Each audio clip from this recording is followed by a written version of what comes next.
കേരള പത്രപ്രവർത്തക യൂണിയൻ ഡൽഹി ഘടകം സംഘടിപ്പിച്ച ബാഡ്മിന്റൺ ടൂർണമെന്റായ ഡൽഹി സ്മാഷ് സീസൺ 2-വിൽ മീഡിയ വൺ ജേതാക്കളായി ടീം അംഗങ്ങളായ PR അരവിന്ദ്, അനീഷ് കാഞ്ഞങ്ങാട് എന്നിവർക്ക് കേരള ഹൈക്കോടതി ജഡ്ജി ജസ്റ്റിസ് A ബദറുദ്ദീൻ ട്രോഫി വിതരണം ചെയ്തു. കൈരളി ടിവിയിലെ ശൈലേഷ് കലായി, അരുൺ നടേശൻ എന്നിവരാണ് റണ്ണറപ്പ്. ലൂസേഴ്സ് ഫൈനലിൽ ഏഷ്യാനെറ്റിലെ ബിബു ഫിലിപ്പ്, ആനന്ദു പ്രഭ എന്നിവർ വിജയിച്ചു.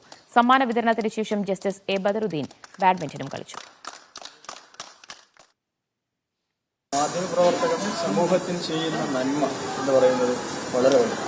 ഒരുപക്ഷെ ഫോർത്ത് എസ്റ്റേറ്റിൽ വിളിക്കുന്ന മാധ്യമപ്രവർത്തനം ഇല്ലായിരുന്നെങ്കിൽ നമ്മുടെ രാജ്യത്ത് നടക്കുന്ന പല സംഭവങ്ങളും ജനങ്ങൾ അറിയുന്നതിന് അതുമായി ബന്ധപ്പെട്ട് അതിന് നടപടികൾ സ്വീകരിക്കുന്നതിന് നീതിയുക്തമായ തീരുമാനമെടുക്കുന്നത് കഴിയില്ലായിരുന്നു എന്ന് പറഞ്ഞ കാര്യത്തിൽ